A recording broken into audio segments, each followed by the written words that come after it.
بسم اللہ الرحمن الرحیم۔ السلام علیکم ورحمۃ اللہ وبرکاتہ۔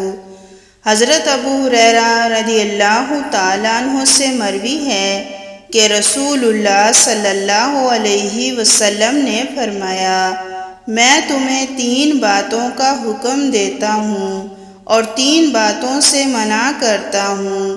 میں تمہیں حکم دیتا ہوں کہ اللہ کی عبادت کرو اور اس کے ساتھ کسی کو شریک نہ کرو۔